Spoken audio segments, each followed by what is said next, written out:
I just began recording, and if you can, please have your camera on as we begin. I'll start introducing myself. Today, we are going to have our introductions. We'll introduce ourselves, and then we will talk about where we are in terms of our professional development, because that's what this meeting will really be about. So whether you want to talk about your resume, how comfortable you feel on that, or something you still struggle with that Lucas may be able to look at. So my name is Benjamin James. I'm a third year at Guilford College, and I'm a soccer student athlete. Something with my professional development that I feel that I struggle with is really writing cover letters or developing a CV. So this is something that I speak in a more narrative tongue, and I haven't been able to pinpoint exactly how I want to develop my cover letter, and also the way in which we approach interviews. I think that I've done them fairly blind in the past, and what I want to look at is, okay, what is the employer looking for? What have they done in their life? Were they part of a fraternity? Or did they go to some small liberal arts college that you can connect to? How you've looked at that, Lucas. And then again, moving forward from that is talking about PwC, what your current position looks like, and professional development that may not be exactly how you thought it was going to look when you were 17 or 18, and kind of taking that in. Alex, you're next on my screen if you'd like to introduce yourself. My name is Alex Guru. This is my first time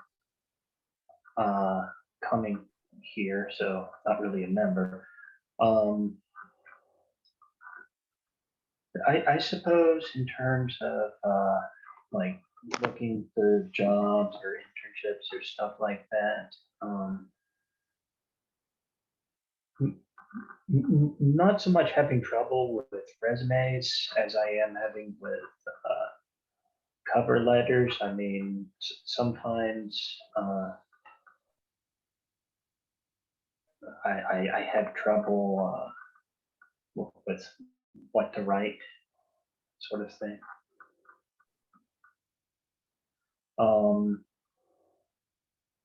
And I've been inconsistent in terms of researching for about the person I'm interviewing with in terms of interviews, but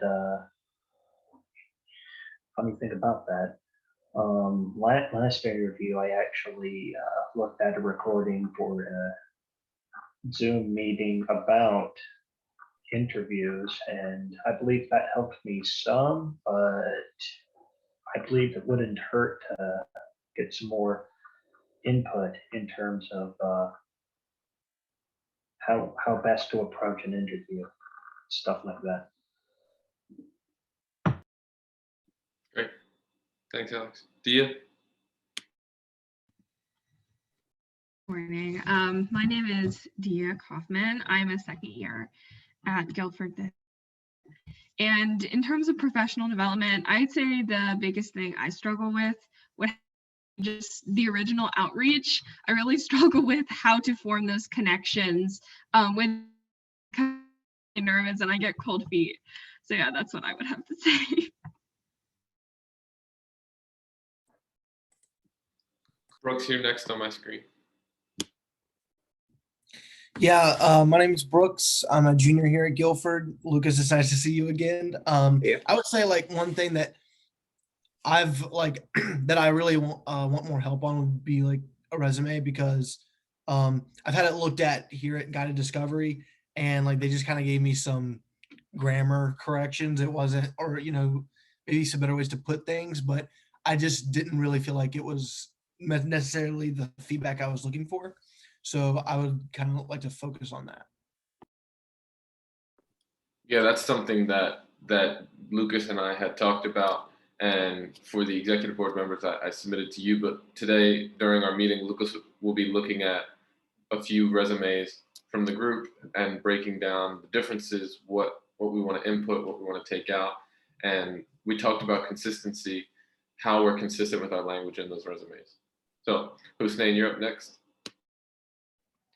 Hey Lucas, thanks for coming to Market Minds. I'm Husnain, first year student, studying economics.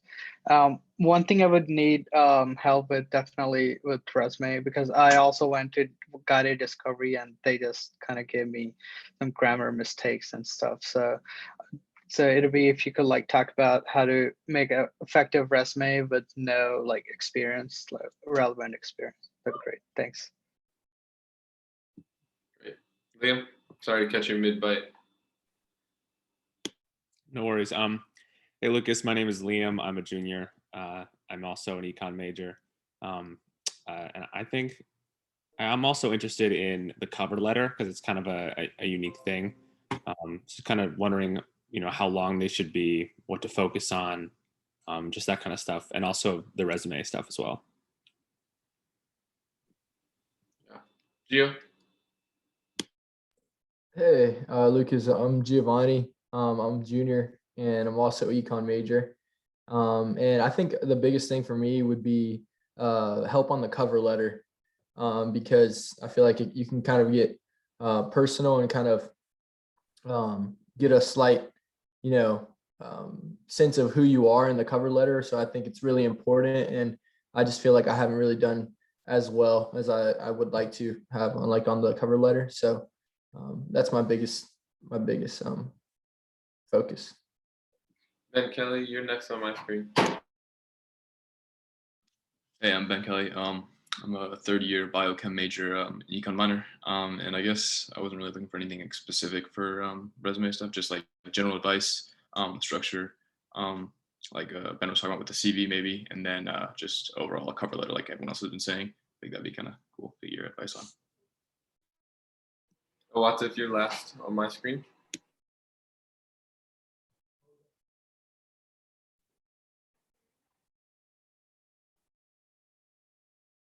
Can I go last, please?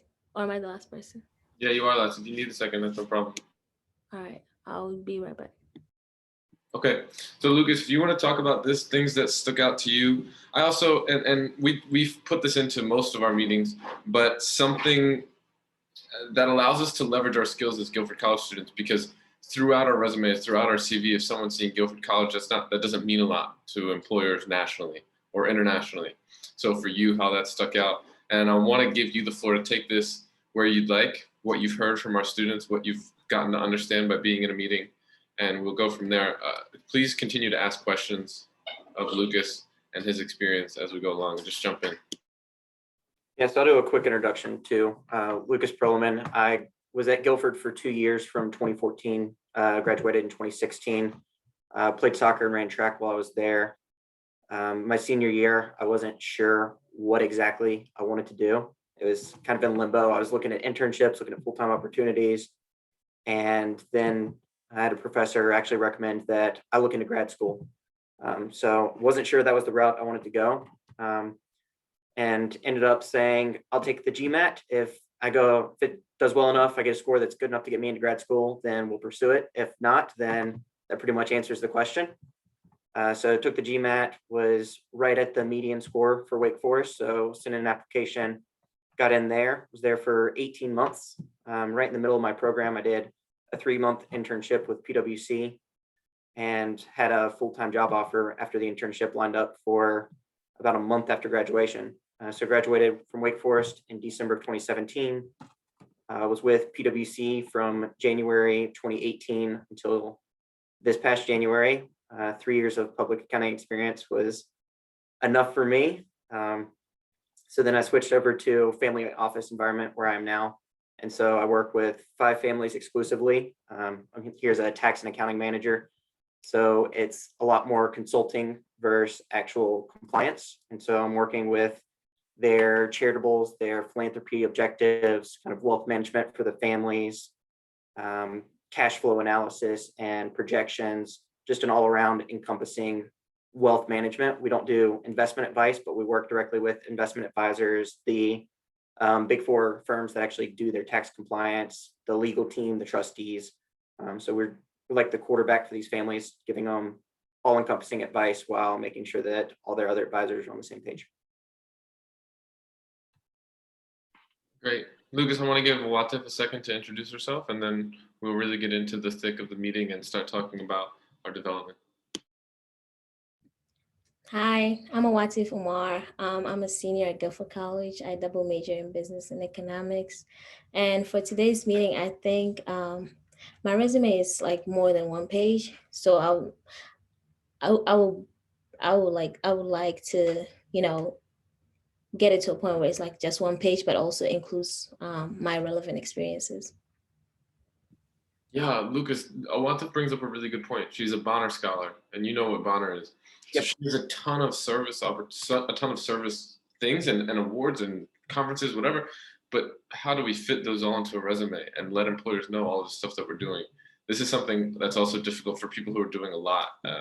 Talking about a living and breathing resume, maybe you can touch on some of those factors as we move into this. Yeah, that's a great point. So I'm really happy that one was brought up immediately. I noticed it on yours too, Ben. You've got a 2-page. Brooks has a single page. So I'm glad we've got some diversity in our resumes. I've written down kind of an order. I am by no means stuck to it. So if there's something that somebody wants to see more, just hop off the mute and let me know. But I actually didn't have CVs on here because I've only written one CV and it was a long time ago. It wasn't anything that I really needed while I was at Wake Forest or when I was transitioning. So we can definitely touch on them. I'm a little bit out of practice on CVs, but I can still give some tips and points. They're really important when you've got that 2-page resume and things that you can't fit on your resume. Your CV is perfect to fit those items on. So we can talk resumes and CVs. I was gonna put one of mine up from when I was at Guilford, so you can see kind of where I was at that time. I have not updated it or made changes based on things I've learned since. So it'll be as was when I was applying for jobs out of Guilford. So we can butcher that a little bit.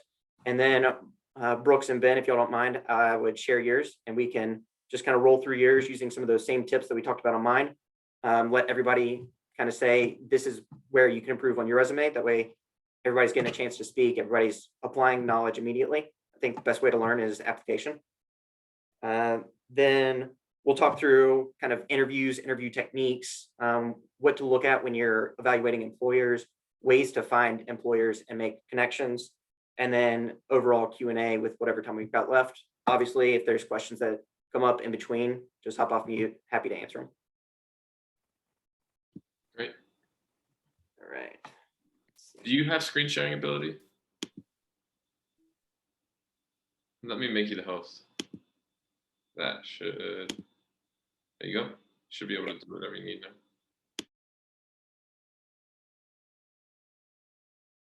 Can you see my resume now? Cool. I can. So mine is a single page. Is that too small? Do we need to zoom in? Yeah, can you zoom? How you had it at first was great. If we can do that incrementally. Yeah. All right, so starting off, mine's single page. I broke mine into 5 sections. It doesn't have to be 5. Whatever is relevant for your resume is perfect. The other point that I want to make is, I know some of you have multi-page resumes. That is great. One of the fun parts about resumes is you critique it for the employer you're applying for. So if there's something that's extremely relevant for a certain employer, I might move it up on my resume so that they see that and take off things that aren't as relevant. So I would have multiple resumes. I'd have one that was 2, maybe 3 pages long with everything I might ever want to include on a resume. That way I've got it all in one spot. But then the actual resumes I submit, I would try and chop them down to 1 page so that somebody gets 1 page, they look at it, and then they can evaluate me as a candidate pretty quickly and easily. I've heard of employers that if they get 2 or 3 page resumes, they look at the first half a page. If it doesn't interest them, they toss it to the side. So being able to be concise and efficient is really important on your resume. So just keeping like a second resume for everything, I think would be a key point. Coming out of school, I like to have my education at the top. You'll see later on, I can show you my current resume. I flipped it down to the bottom. That's what your employer is going to look at. If you don't have a relevant job or something that's already been in the field, or you don't have experience other than an internship, having that education at the top so they can get an idea of who you are and where you've been is pretty key. So I've got all three of mine: Wake Forest, Guilford College, and then I went to a community college before I went to Guilford. There have been multiple times I've debated whether keeping it on or not keeping it. And sometimes it just comes down to, like I said, the employer. I've ended up keeping the community college experience on all my resumes, and it's led to some really interesting talking points. So if you've got unique things, don't shy away and say, I'm not sure that's interesting. If it's something that you can relate to and really talk about, I'd encourage you to leave it on or include it in your CV, because employers will ask questions about things that they don't see very often, and community college is one of them. Can I ask something? Yeah. What if we have gone to the same community college twice, like the associates didn't pan out, so we went back for a different job track? That's a great question. I'm pulling up a second resume. Here is one that I interned with the same employer 2 summers in a row. So it's a similar type thing. You can just put the dates off to the side and use multiple dates. That way you're not using up extra space in your resume, but you're showing that you were there at 2 separate times. And so like you could put your associates, whatever associates was the first time here with that date, and then just one line down, put the second associates or whatever relevant experience it was. That way you're being encompassing and you're not showing gaps in your resume, but you're not using up a lot of that valuable space. Does that make sense? Yes, thank you. Awesome. All right, so after education, we're into professional experience. Anytime that you can be specific and concise is the best. You want to be able to have at least 2 to 3 bullet points underneath. Just one bullet point doesn't give a ton of detail. And then if there's any time where you're flowing into 2 lines, if it is the same idea, that's fine. But if it's 2 different ideas and you're using 2 lines anyway, I'd encourage you to make a second bullet point. That way you're showing that it's 2 separate ideas or thoughts or experiences, and you're using the same amount of space. It just breaks them up, makes it a little easier to see.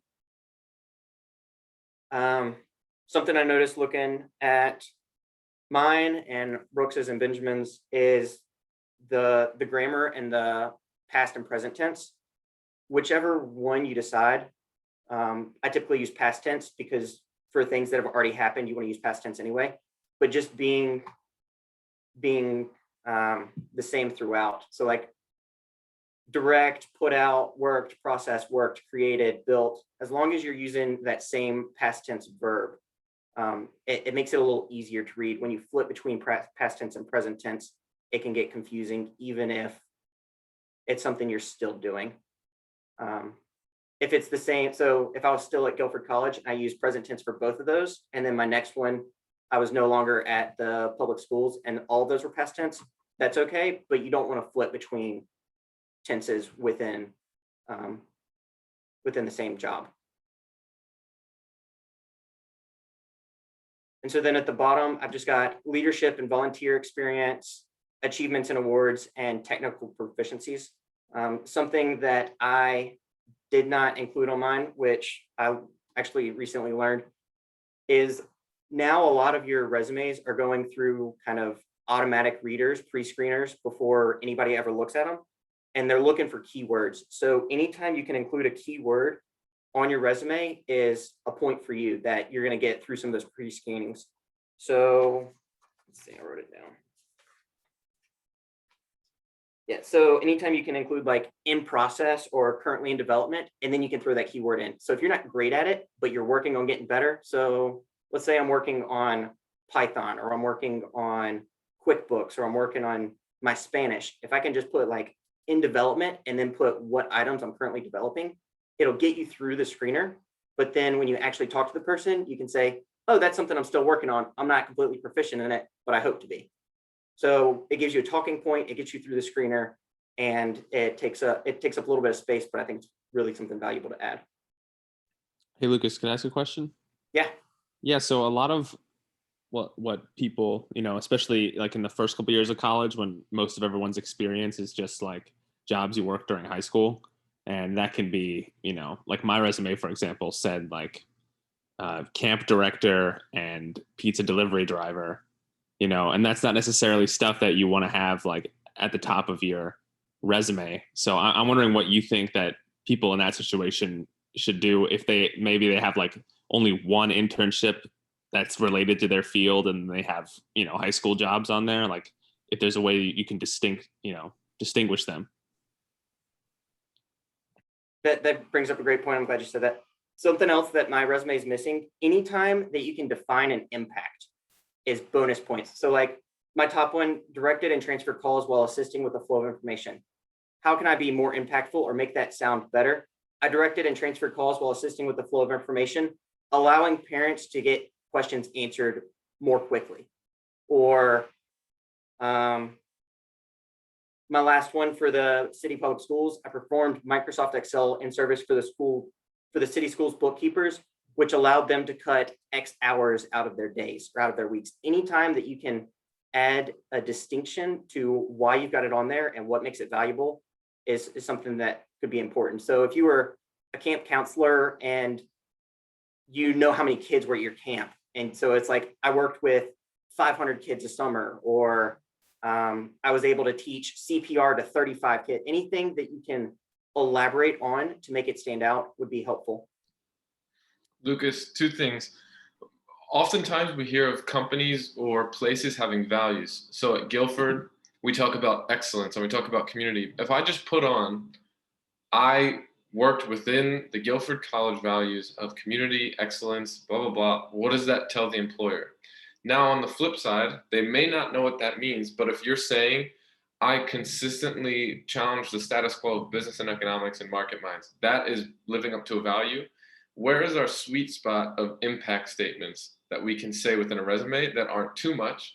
And another point is, how do we remain in this, again, sweet spot of humble confidence instead of becoming arrogant where, man, I just crushed it? Because I'm an undergraduate student and really I don't know that much. I haven't led my life into expertise in any subject area.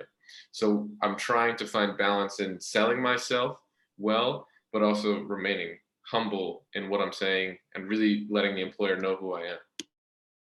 And that one, I would just try and limit my adjectives to one, maybe two per line. The more adjectives you have, it almost portrays that cockiness. So one adjective is usually pretty good.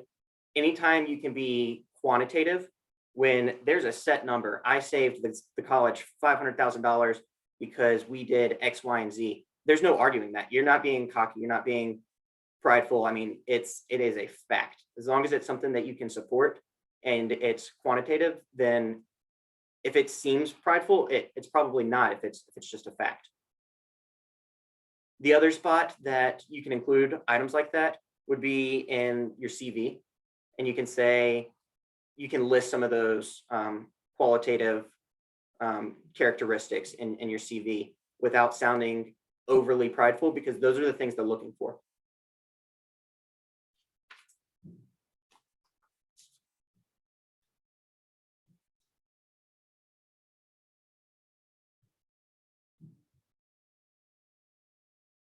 So with some of those thoughts that we went through, does anybody see anything on here that we could update or change?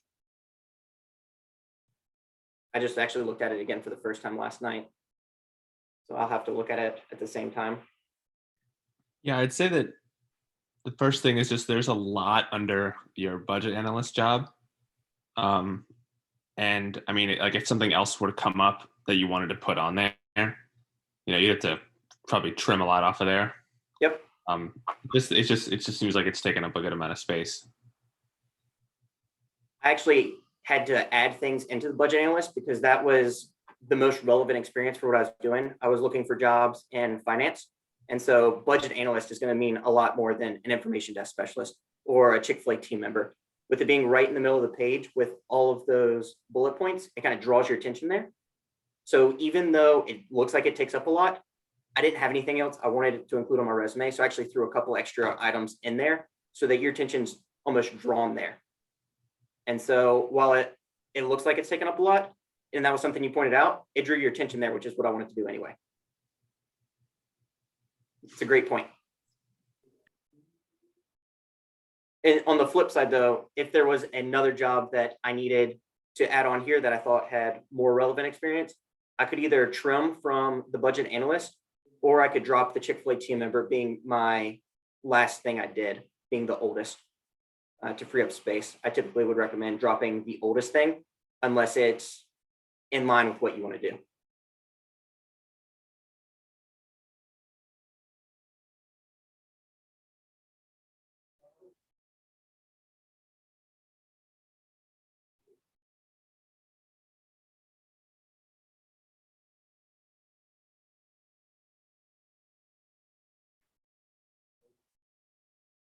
I'll touch on the achievements and awards section real quick. This was actually something that was critiqued when I was going through the resume review process, is I only had listed out what it was. I didn't have the school or the department it was, and I didn't have any actual detailed information. So the more detailed you can be on your awards without taking up a second line, the better it's going to be. Because I can say, outstanding accountant award. What is that? Where did you get it? Was that a high school award? What was that? And then you look and you see it's Guilford College and it was a departmental award. Oh, that actually means something. You got that in college and it was for the whole department. Or the academic all ODAC. I know we've got some athletes and I'm sure that's awards that y'all are getting as well. So just throwing in that it was Guilford College and what the criteria was to get that award is important. Because if somebody doesn't know what an academic all ODAC is, that's not going to say a whole lot. But by saying you maintained above a 3.25 GPA while playing a sport, that's going to say something.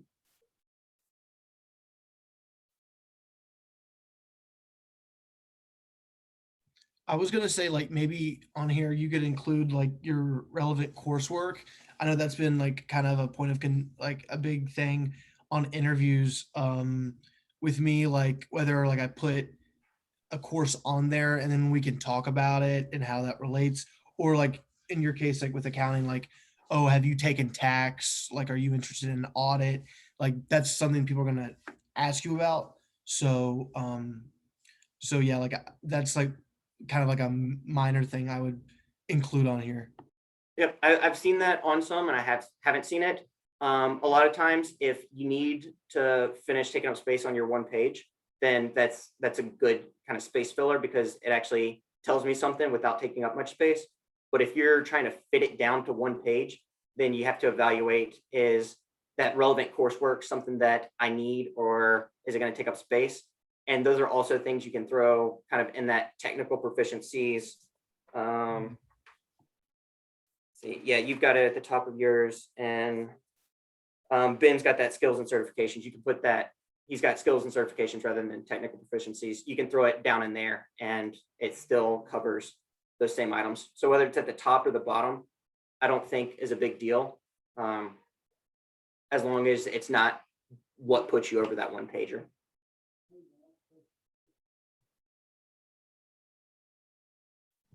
Where would you put languages if you had language proficiency? Would that be under the technical?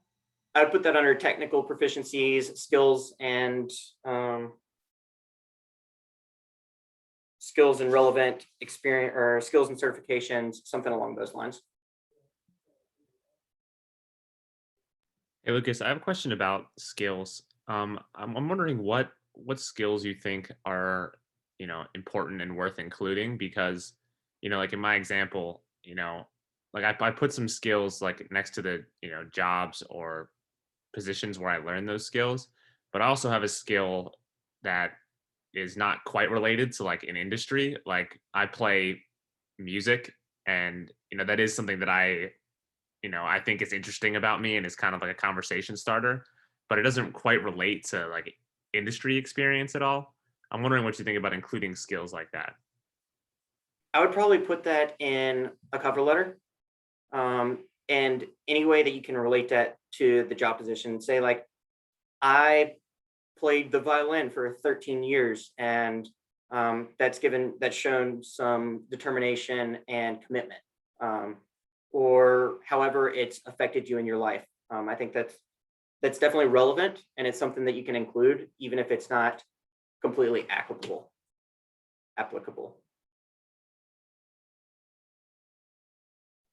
I have another question. I saw at the top of the resume, you included your email. So I have a personal email that I use for job searches. And I've also got the Guilford email that, Guilford students have. So I was curious, should I include both or just the personal email when I'm not looking for internships or jobs associated with Guilford College or out of Guilford College? So that top section where I've got my name, address, phone number, email, that's completely your discretion. I've seen some that don't list their full address. They list a city and a state, and they don't list a phone number. I've seen others like mine that list a full address, a city and a state, phone number, email. Whatever you're most comfortable with, or whatever email you're going to check the most is fine. I would not include both. I would just include one. But whichever one that you're gonna check and you're gonna be able to respond is fine. Yeah, Lucas, and Alex, this is in response, I don't mean to interrupt you. If your personal email, like mine, says bj1476@yahoo.com, that's a little less professional to me even than jamesbg@guilford.edu. So whatever one allows the employer to find that most easily and says, okay, that's a bit more professional, that may be a route. And that's something that I've heard in the past that we go with usually. That's a great point. And if you don't have a professional email with your first name, last name, first initial, last name, just something simple, I'd encourage you to try and make one of those as well. That's something that is good to have your whole life for anything professional. The odds that you get a job right out of college and never want to change jobs again isn't extremely high while possible. So it's good to have that professional email that you can always lean on for anything professional. All right, thank you. Oh, sorry, I got a question. So in the top section where you have your email, I know some people add their LinkedIn link. Would you recommend doing that, or would it kind of just depend on where you're applying? I'd say it depends on where you're applying. I made my resume before LinkedIn was very big. I actually got made fun of on the soccer team because people would say that I was the only guy on the team with a LinkedIn my senior year. They're like, Lucas is out there talking to the ref, getting his LinkedIn information. And so it was kind of a running joke that I was the only one with a LinkedIn. But now I think it's extremely relevant. So if that's something you want to include and your LinkedIn's up to date and it's professional, I think it's a great idea.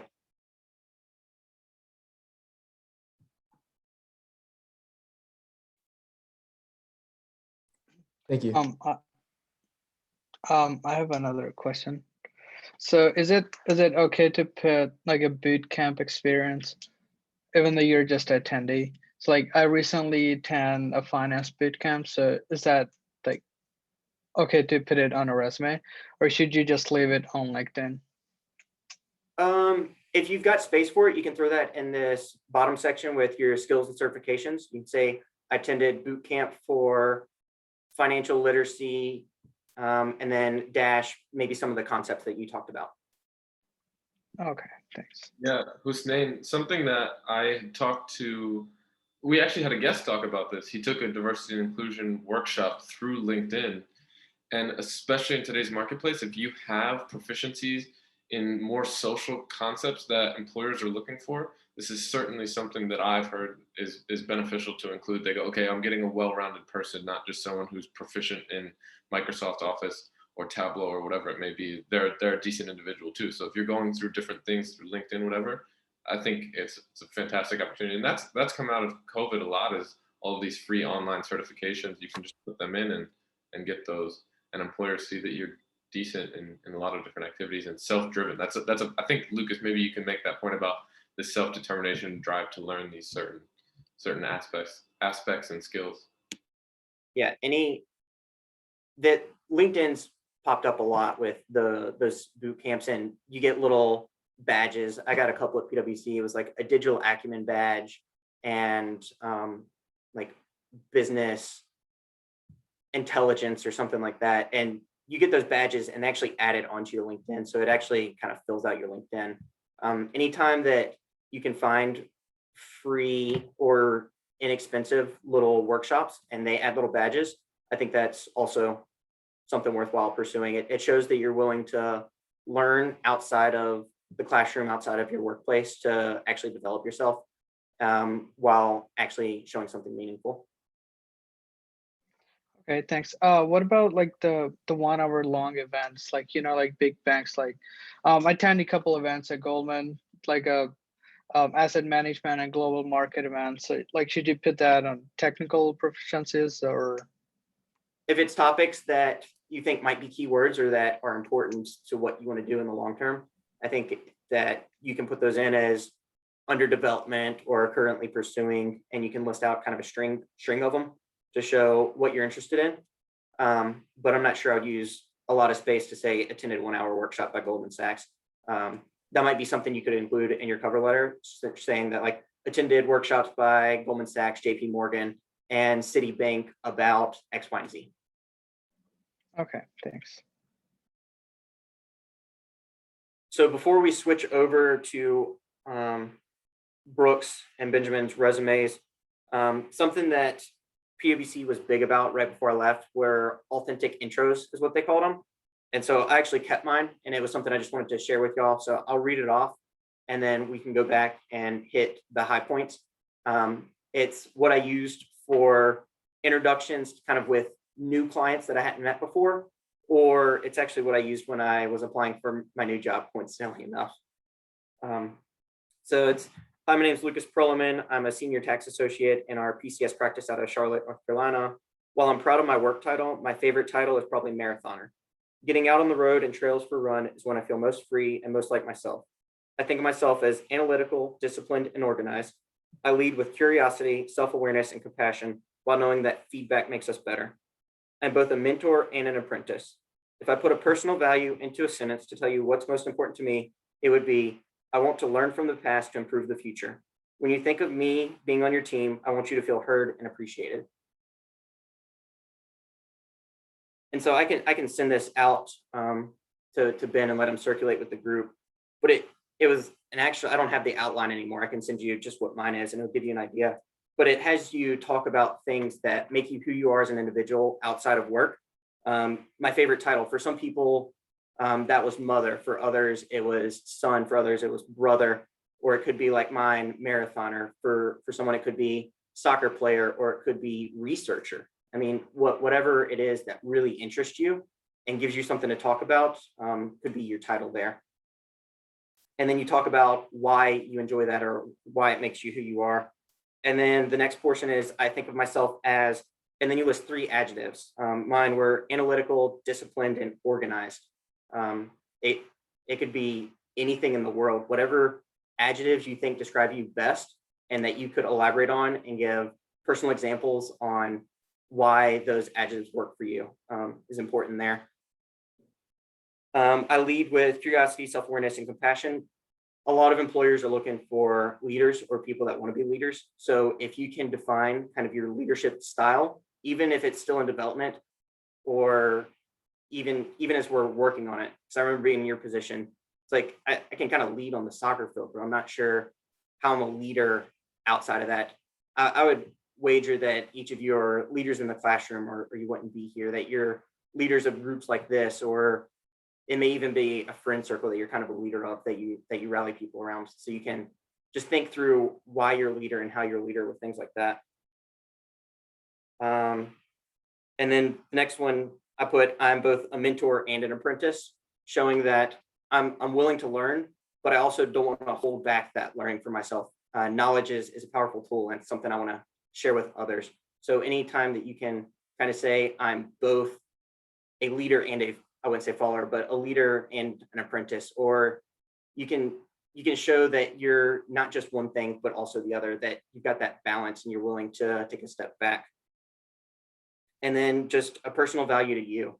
whether that's one of the Quaker values or whether that's some other value that you have, just sharing a value that's important and being able to elaborate.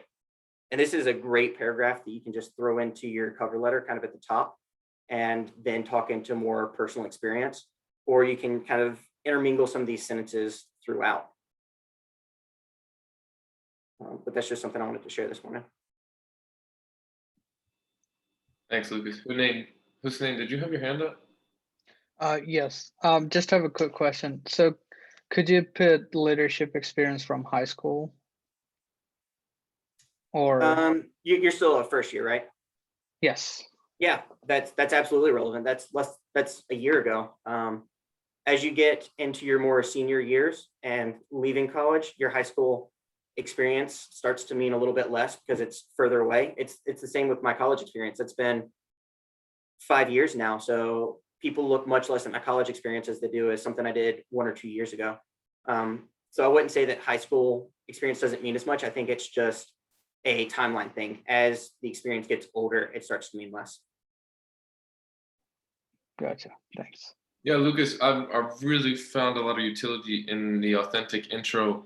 There's another place that I found you can put it though, in the top of your LinkedIn profile.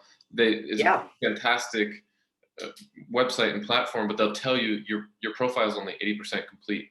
So if you add this professional introduction, employers will know who you are more. You've actually spelled this out. So mine's about 2 lines, but you can really start to fill this out. And people sometimes speak in third person. Have you seen that before? I have. I like the first person there a little bit better. I think it adds a little bit more value when you're able to speak about yourself. Yeah, I've never asked somebody who's spoken in third person if they write it themselves or get someone to write it for them. But is there a certain degree of experience or outstanding that you need to get to before you can have a third person introduction? You know what I mean? I feel like they've got a top-notch resume and they're just like, Lucas Prillaman is an experienced tax accountant, like that kind of thing. You know what I mean? Yeah, that one's beyond my pay grade. What I've found is that like when people have like third person bios, it's like they just copy it from like the website, like the company's website, and they just paste it on. So yeah, it's like people who are like managing directors and that type of thing.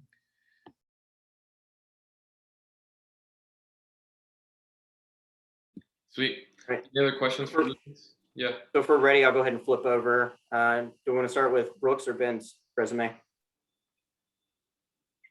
We can start with mine since we had a 2-page, and I'd like Brooks to also jump in here, or anybody who also has a 1-pager. Watif, I would really encourage you to look at this because I've tried to include some service opportunities in here embedded in my leadership and service, but it also doesn't give a full picture. So, presenting myself in a way that encourages employers to think of well-roundedness, but also Brooks is much more concise, as you'll see. So kind of going through that, it doesn't mean that he's done less. It just means that he's pinpointed exactly how he wants to market himself. So Lucas, if you can touch on that, and then some of the words I use in here, different grammatical things. I need to change my email in here. Alex, that's a question that you asked because that's not a very professional email. So you can just go through things like that. So first thing that sticks off with me, and I don't want to hurt anybody's feelings, so don't take anything I say personal. Then there's a lot of empty space here at the top above his name. So just kind of filling in some of that space or updating your margins so that you're using 1/2 inch instead of full inch margins at the top. You get some space there. Same thing on the side. You don't want it to be too close to the side, but we could move some of this stuff over 1/2 inch, and that gives them some more space there. So even just thinking through some of your spacing, if you're a 2-pager and you're trying to knock it down to 1, it's a quick, easy, you knock off 3 lines from the second page just by doing things like that.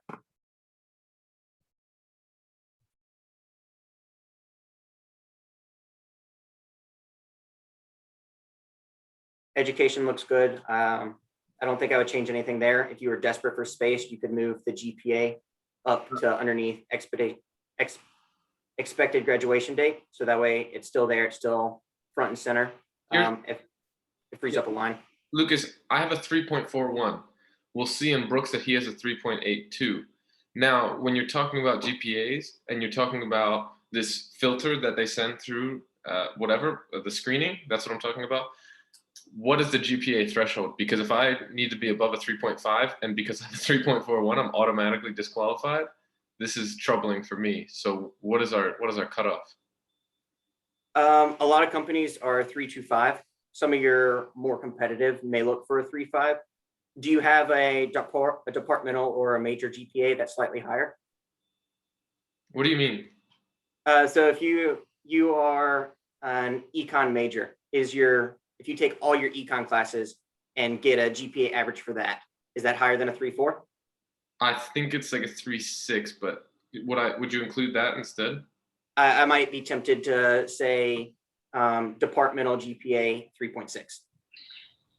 Yeah, Ben, when you go on the generate some analysis or whatever on Banner Web, it would allow you the chance to be like just only econ GPA, and then it would display that if you want to include the econ when it's higher. You can do that on Bannerweb, you said? Yeah. Yeah, on the degree evaluation. Yeah, so that's what I did for mine. I put my overall GPA and my departmental GPA. And this is to show that you have an extreme focus and correct. You do well in this certain area. Yeah. I'm not sure I would to include that generally though, if you already have a pretty good GPA. Yeah, if you've got a strong GPA and you're really trying to focus in on a job that's looking at econ, mine was accounting, throwing in that departmental GPA, if it's high, it's not going to hurt you. Once so again, having them both, even if your regular GPA is already pretty high, is okay.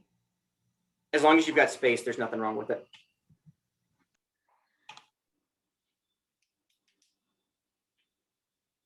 But yeah, with the GPA thing, Lucas is exactly right. Whenever Jason was talking about like if it's below a 3.5, don't include it.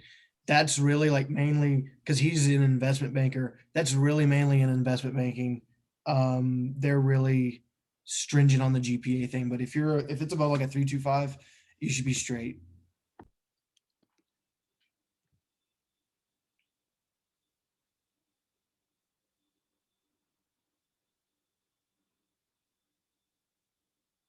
All right, so next we've got the leadership and service. Were any of you've got some intern opportunities in here. I would probably be tempted to break out the actual employment versus the leadership, just to show a slight differentiation. Because just looking at this, when I first looked at it, it says leadership and service. I thought these were all just kind of like volunteer experiences. And so actually having employment, which it looks like you've got 3 internships. I think that means a little bit more having a physical employment versus just volunteering.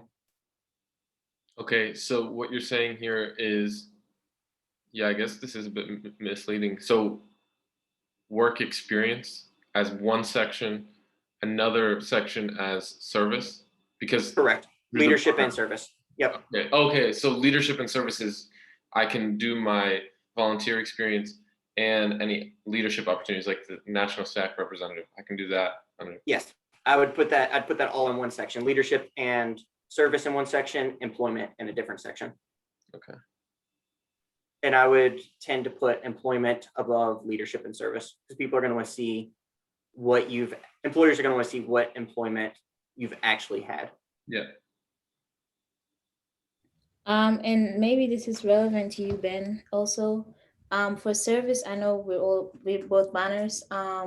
So any opportunity that you got to do through Bonner, either for the summer or just throughout the year, you might want to put like Guilford College, Bonner, and then give a little introduction about Bonner so people know what Bonner is, and then kind of indicate this is service. So it looks more like you did this whole thing for this big program.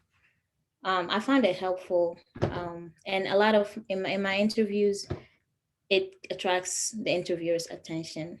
And also something else, if you volunteered, you might want like, let's say Glen Heaven, you might want to put the bigger organization that's directing that instead of saying Glen Heaven, because not a lot of people would know that.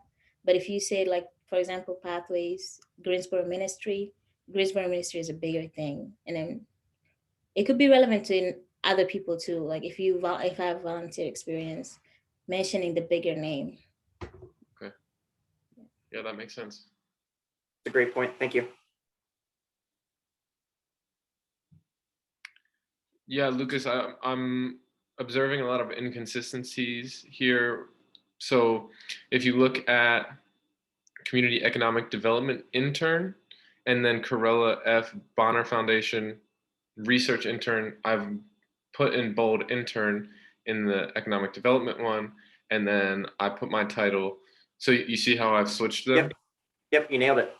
So- Consistency is key. Anytime that you see anything where you're inconsistent, you just want to clean it up so that it's consistent. It makes it more visually appealing and a little bit easier to read and analyze. I want to hit this top section. You've got 4 lines here talking about the Bonner Scholarship Program. Mm-hmm. And it looks like those are the requirements, right? Or just some of the background. You've got 4 lines. I think you could probably clean that up and make that 1 or 2 lines, right? So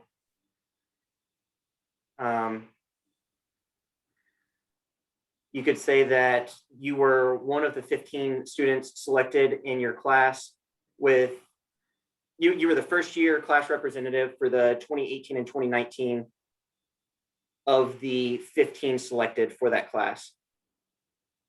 And then in the next line, you could put that you completed the required 140 service hours for the semester and 280 service hours over the summer. Okay. But instead of just having quick bullet points, go ahead and make them complete sentences like the rest of your resume. Okay. This is conflicting sometimes for me because I guess it's the visual appeal, and I think you're right, but making that more in a sentence format will be easier, you think, than having it just like boom, boom, boom? Or is it also for spacing here if I have a 2-page resume? It could be for spacing, and it may just be that I haven't had a resume kind of professionally reviewed in a few years, and so this may be something that's more acceptable. I just remember going through mine at Guilford and Wake Forest, kind of the tips I picked up were, if you've got complete sentences throughout, just keeping the consistency. Okay. Except kind of in that skills and certification where you really are just listing out boom, boom, boom, boom, boom, one-liners or one-worders.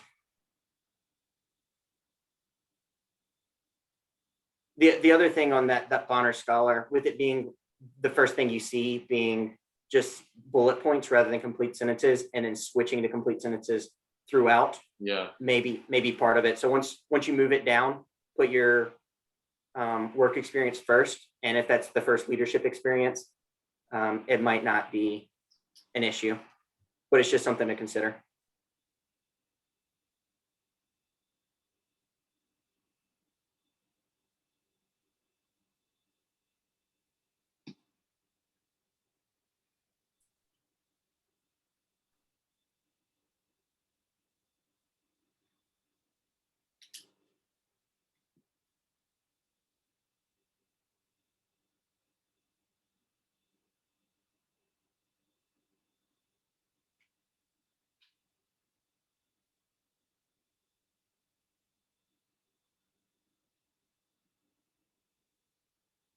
What else do we see?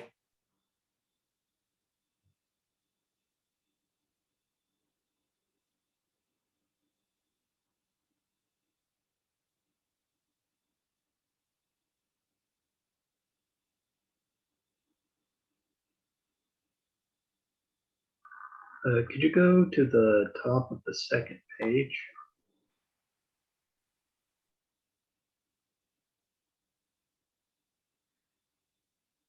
Yeah, it just lists like ODAC, all academic team. I mean, it really doesn't go into detail about what that means.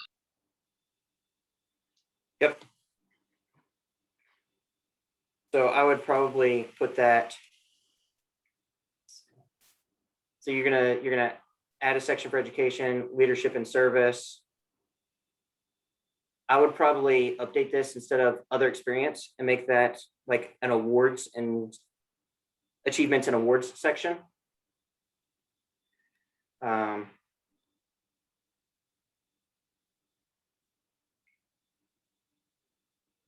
And you could even include kind of the Bonner Scholar and the, no, that's a really good leadership.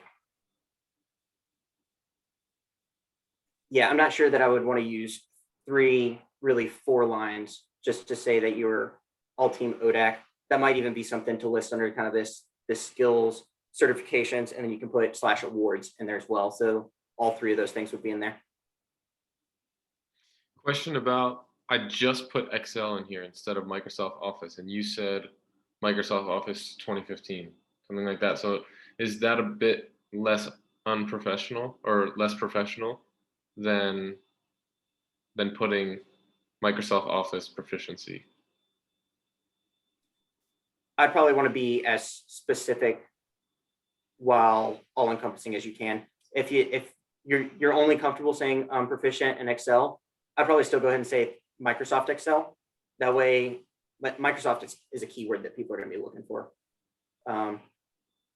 And so that way you're capturing a little bit more. And then if you're proficient in Word and Excel, then you do Microsoft Office, and then in parentheses put Word and Excel.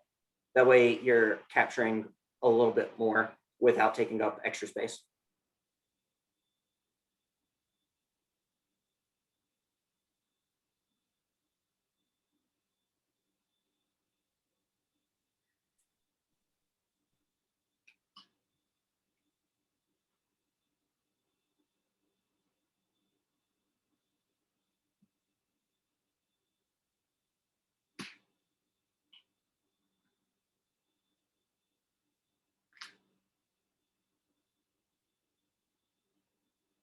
And then if we're looking to save space, anything that goes together, you can add. So like leadership and public speaking, I tend to think of those as similar concepts. So you could just throw in leadership and public speaking.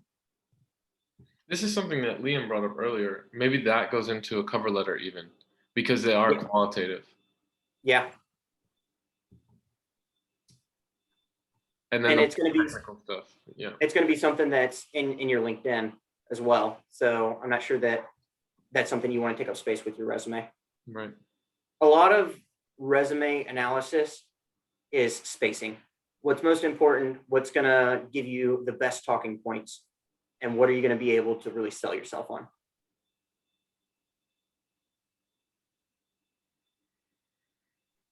I have a question about the skill section. So like how you have leadership skills. So can you put like how he got the skills, like what qualifies him to put that skill in there? So like if I could put like president of honor society in high school there, is that like something relevant?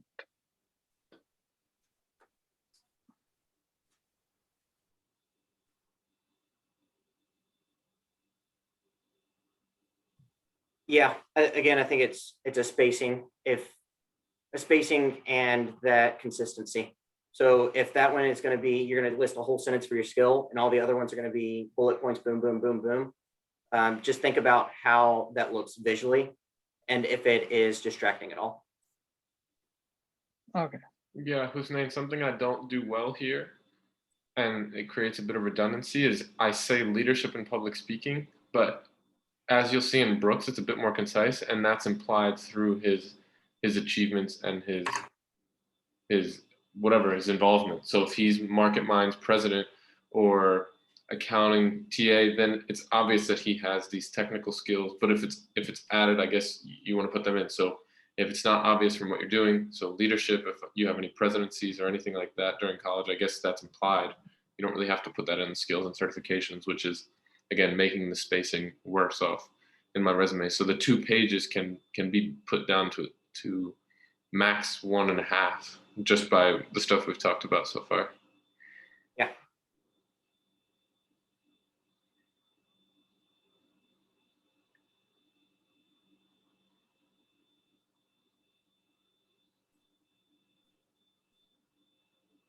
The other thing that can save some space, I wouldn't go lower than 10, but I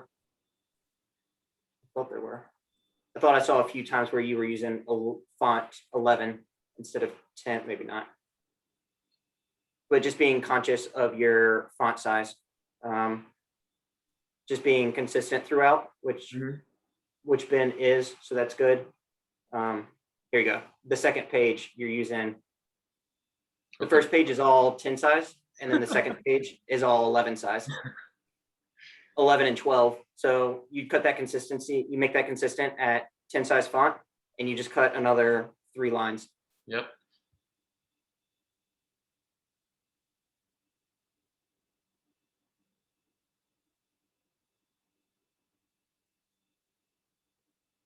How Okay. much time do we have, Ben? What time do we go to? Whoever needs to hop off can. We normally will cut off around 12:30. Okay. Anything else outstanding to you, Lucas, or do you want to go to Brooks? Let's flip over to Brooks. Okay.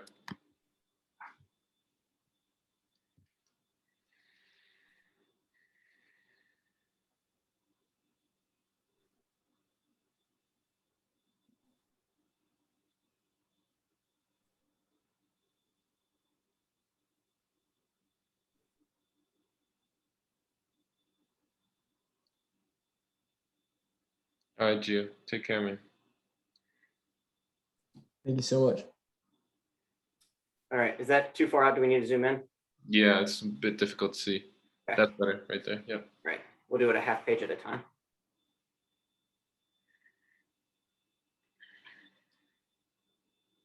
Immediately you notice that it's much cleaner on the eye. Brooks has space to add as relevant coursework, like you talked about with you, Lucas.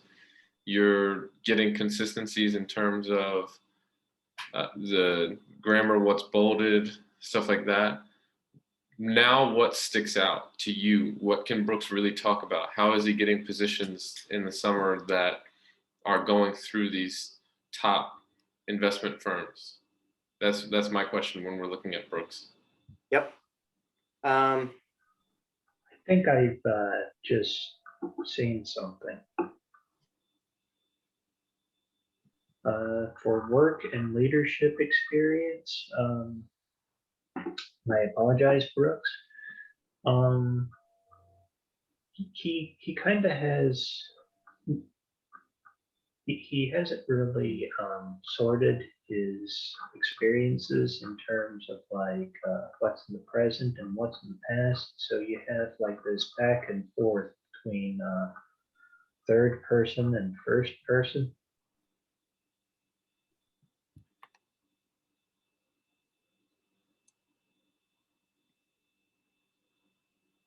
I'm seeing that as well, Alex. Brooks, do you know what Alex is saying? Yeah. Lucas, you know what he means? Like it cuts off at December 2020. Yep. And the present, yeah. Yep. That's a great point. Just being chronological. Yeah. The other thing that stands out is you flip between present tense in your verb and past tense and present tense, which I see why you're doing it, because items you're still actively doing, you have in present tense. And then the ones that you no longer have through present or past tense. I find it slightly distracting. I don't know if anybody else does, but you go assisted and then participates and then attends, increases, presented. It's just something to be aware of. I'm not sure that it's worth changing, but just being aware of, and so that when you proofread your own, if it distracts at all to you, then it's going to distract to an employer. Yeah, absolutely. Would you split the work and leadership experience in this for Brooks, or do you think that they're related enough to keep them all in one section? For this one, I would split it. And that's just a personal bias. And it's probably just because it's the way I've always done it. So if this is the way Brooks wants to do it and this is the way he's always done it, then I don't think there's anything wrong with it. But personally, I would split it. I Luke- think being able to see exactly what your work experience is versus your leadership experience it helps me as an employer reviewing your resume to break out to see what I want to see quickly. Yeah. The other thing I want to mention, Lucas, and I'd like you to touch on this, it's something that Robert G. Williams, our economics professor, really points out, is how Brooks includes his key projects. It's how graduates in the past have been able to get jobs. Hannah Rouse, Enrique Godino, they're getting jobs at massive firms in the US because they're able to have projects that directly relate to the job they're applying for. So do you include those frequently if they meet the status or relate to the position? If they meet the status and relate, I would definitely include them. I wrote a couple papers. I wrote one on the economics of Japan when they were doing both quantitative and qualitative easing at the same time. It was very unusual, but it had nothing to do with the job I was applying for, so I left it off. I mean, I was looking at a tax position, and they really didn't care about the economics of Japan. And my overall curiosity was not international tax, it was domestic tax. So I left it off. If your projects and your papers are in the career field or in the direction you want to go, I'd absolutely include them.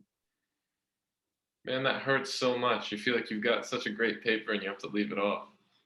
It does hurt, and it's one of those decisions that you have to make at the time. If you're just trying to get in the door, then it may be worth it to leave it on. But it wasn't the direction I wanted to go, and I didn't want to get distracted doing work that wasn't interesting to me. Yeah. Yeah, I also think that papers like LinkedIn is a great resource for that, to put like projects that you worked on, because you can actually put the paper on your LinkedIn. People can like click through it, or you can put like an abstract on there. I think it's just hard with a resume to do that. You could try to put it like small, like some people do. Like Brooks did relevant courses at the top. Next to your education, you could just put like relevant projects if you wanted to do that instead of courses. But I think using a resume and LinkedIn together can help you cover like pretty much everything. Yep. There's two other points that kind of immediately stick out to me. One, every single one of your experiences are only one line. It's just one point. You don't really elaborate or go into a ton of detail. Like with the teaching assistant, you just have also served as a tutor. You're already using 2 lines. Get rid of that also. Make that served as a tutor a second line. You're not taking up any more space, and you've got 2 bullets there. It's a little bit easier to see. I see that you assisted the professor and you served as a tutor by organizing one-on-one groups. And I might even cut served as a tutor out of that. I might just say organized one-on-one study groups, because it's implied that you're a tutor at that point, or tutored through one-on-one study groups.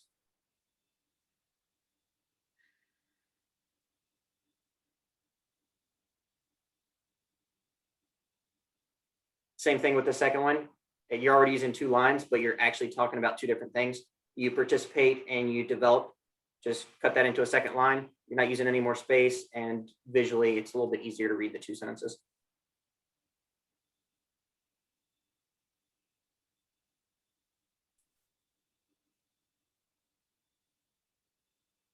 Does that make sense? Yeah, I was gonna ask you, like, my biggest thing is finding the right template. So, because I really liked yours, and how, because whenever I would try to do, and this is what I would spend the most time on when I was trying to work on my resume, would be to try to make everything fit and have multiple bullet points. But obviously some things you're just gonna have to sacrifice. But like I just felt like through guided discovery and through what I was working with, I just never found like the perfect template where I could have enough space to include what we're talking about. So that's like that. I was gonna ask that later, but that's kind of like my biggest thing. Your font size here too, it looks like it's a 12. So Yeah. keep cutting that font size. That'll give you some more space. And then the other piece, let's see if I can help that. Yeah.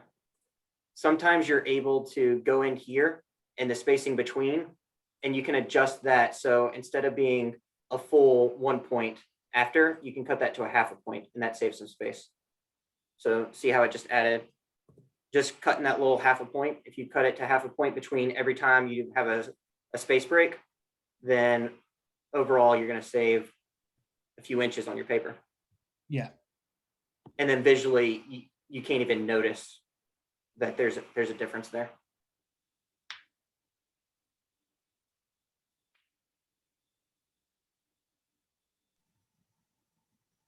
I have a question about including the honors program in the dean's list. Is that something strategic to include just to show your academic success? I would. And then kind of like mine are there at the end, breaking out and showing that like it's a dean's list for Guilford College. And then instead of putting all 5 semesters, I'd probably put the years. I would put 2016 through 2019 or through present. That way because all 5 semesters, if you're, well, I guess all 5 shows me how long you've been in school, but by being able to see years, it makes it a little bit easier for me.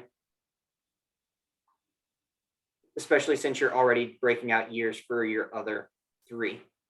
So then you've got some consistency there as well. Lucas, here's one. Brooks has a massive achievement among 120 people of a Football Scholar Athlete Award. Is an employer going to know what that means, though? Just like you mentioned with me. Yep. So what? Define that for me. Let me know what that means and show me how big a deal that is. Yeah. Because just looking at that, which one are you talking about? The Floyd Moore Scholarship? The last one. The last one, the Football Scholar Athlete Award.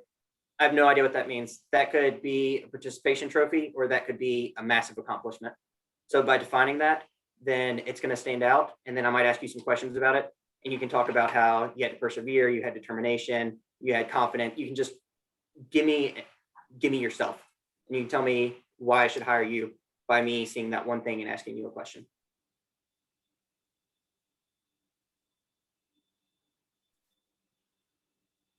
The other point here, I probably wouldn't make these bold. Nothing else is bold unless it is a header. Your honors and awards are bold. I would leave this bottom section unbolded.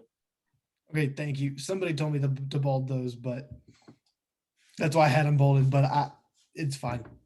I think it looks odd. If somebody else told you, then I'll leave it at your discretion. But no, I agree with that. No. I'm not sure I'd make those bold.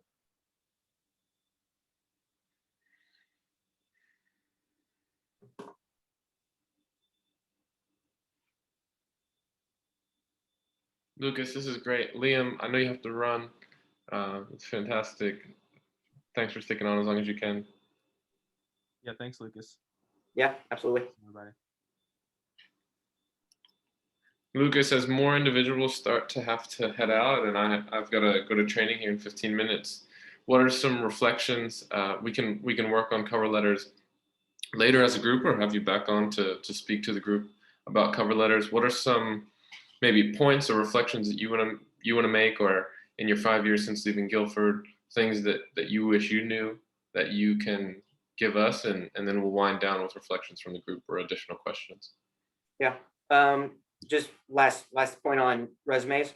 Have somebody else look over it, whether it is a friend, whether it is the workshop at Guilford. Even if you want to send me resumes, I'm happy to glance at them and get feedback. Ben, feel free to send out my email to everybody. It may take me a day or two, but I'm happy to look at resumes and continue to give back to Guilford. But just getting a second set of eyes, you're not going to catch everything. I never caught everything on my resumes. I look at my sisters, I look at my girlfriend's brothers, I look at resumes a decent amount, and it's something I'm happy to do. So just use your network and your resources to review your resumes. And then I'd like to talk through interviews and some tips and techniques there as well. Just like you have somebody look at your resume, practice interviews are crucial. Come up with a list of questions. You can Google the questions that are your standard interview questions and have somebody ask them to you. Feel comfortable talking about yourself. Have that confidence that if somebody asks you about Brooks, tell me about the honors program at Guilford and what it means to you. Be able to talk about your resume when somebody asks you a specific question about it, and be happy to talk about it, because nothing is worse than asking somebody about the resume and they're like, yeah, I did this over the summer and it was whatever. If it's whatever, don't put it on your resume. Be excited about what you're going to talk about. And then questions. Anytime you can ask me specific questions about my company, showing me that you actually looked into it or did research and are excited to be here and learn about it is a gold star. And I'm going to remember you. I'm going to write your name down for a follow-up. If you know that PwC, when I was there, if you knew that they were making a huge transition to diversity and inclusion, and you say, I saw that you just started this new D&I activity, can you tell me more about it? That's something that is going to stand out to me, that you did your background research and then asked about it. And then anything about the company that you are truly interested in. If you're interested in working abroad and you know that we have secondments and you ask about that, that's going to give you a leg up, and it's going to help you decide whether you're a good fit for the company or not.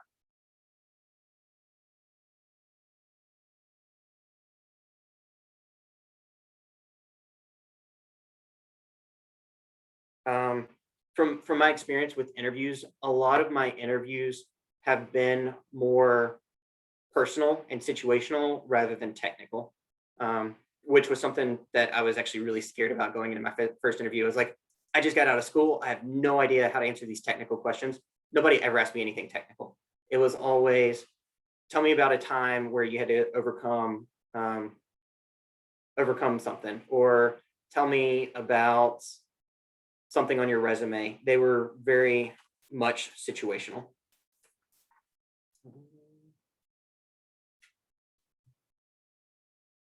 A lot of things that you'll hear is, tell me about your strengths and your weaknesses, specifically what's your greatest weakness. So really hone that one in, and don't be like, oh, I'm an overachiever. Like, think about what an actual weakness is, be able to talk about why it's your weakness, but most importantly, be able to tell me what you're working on to overcome that weakness. Coming out of school, one of my weaknesses was time management. So it was, tell me about a weakness, time management. Yep, that's a real weakness. What are you doing about it? I'm using an agenda more. I'm putting reminders on my telephone. I'm setting my phone so that I can't look at it between the hours of noon and 3 p.m. so that I can focus on what I need to get done. Anything that you can do to show that it's actually a weakness and that you're working to improve it shows me that you're thinking through things.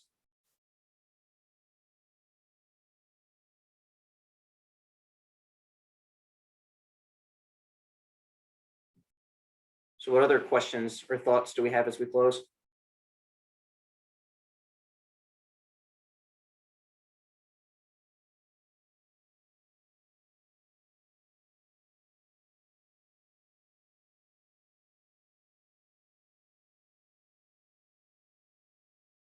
I'll pull off one of the questions Ben sent me then. I was looking at them last night. What has been the greatest skills or knowledge that you learned from Guilford that helped you professionally? I thought that was a great question. Like you said at the beginning, Guilford doesn't have an international name recognition. They really don't even have a national name recognition unless it's somebody that has been there, is affiliated with Quakers, or knows somebody that's affiliated with Quakers. Surprisingly, I've seen a lot more people be like, my wife went to Guilford, or they know somebody that went to Guilford. It's got more name recognition in some of the communities I've been involved in than I thought it would, but it wasn't the initial ones that got me in the door. So being able to talk about why a small liberal arts school is great is something that's important. And any lessons that you can take from it, the econ classes and those research projects are huge. And I actually have talked about those in interviews. I didn't actually list them on my resumes, like I said earlier, but I have talked about them because that's a huge time commitment. Being able to research and write is critical in the environment we're in today. So being able to talk about that's really big. I've talked about sports a lot in interviews, just leadership and time management skills there. Community service is always a great one to be able to talk about, especially if it's something you're passionate about. because that passion usually shows on your face and in your posture.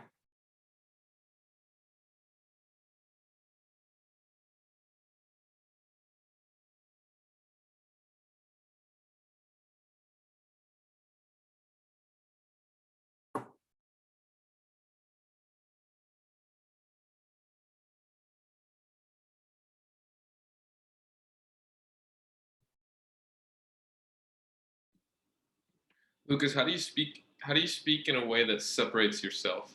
That everybody wants to be different, and so does everyone else. So how are you speaking in a way that actually starts to differentiate? And does Guilford have any role in that? The biggest thing I've learned from interviews is to be yourself. If it's a company that's going to be a good fit, and ultimately that's what you want, whether it's your first job or whether it's your 10th job, having somewhere where you're happy, you're not going to be happy if you're not yourself. So I tend to take my authentic self into interviews, and make sure that I'm genuine, that I'm talking about things I'm actually passionate about. And if it's a good fit, then it's a good fit, and you'll stand out. Another point just to stand out is interviews can be intimidating rather. So before you go, just take a deep breath. They're a person just like you are. And more often than not, you're evaluating the company as much as they're evaluating you. And so, I mean, employers are always looking for people. Even with low unemployment in more fields than not, I think that employers are looking for people, in that, especially in that econ and finance world. So just make sure it's a good fit for you. Bring your authentic self, and be confident. I mean, you got through the first round in the preliminary screening for a reason, so be confident in yourself and your abilities. Because that confidence really shows.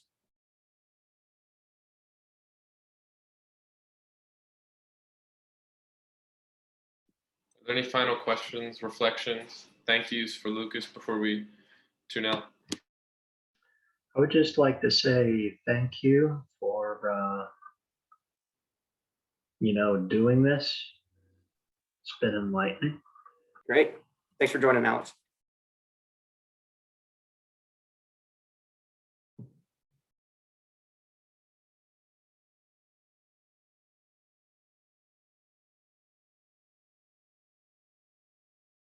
All right, Lucas, we'll end with a moment of silence. I want to be able to transition out. We did go through a lot today.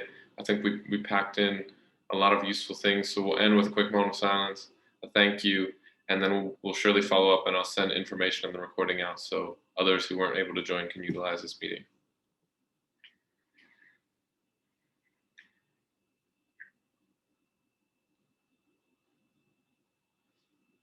All right.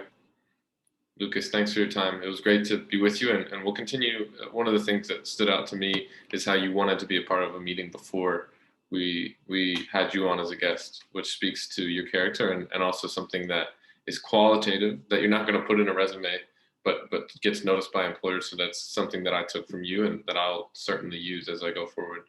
So for me, thank you. And I speak for the rest of the club. If anybody has a personal thank you, you're welcome to unmute and thank Lucas before we go.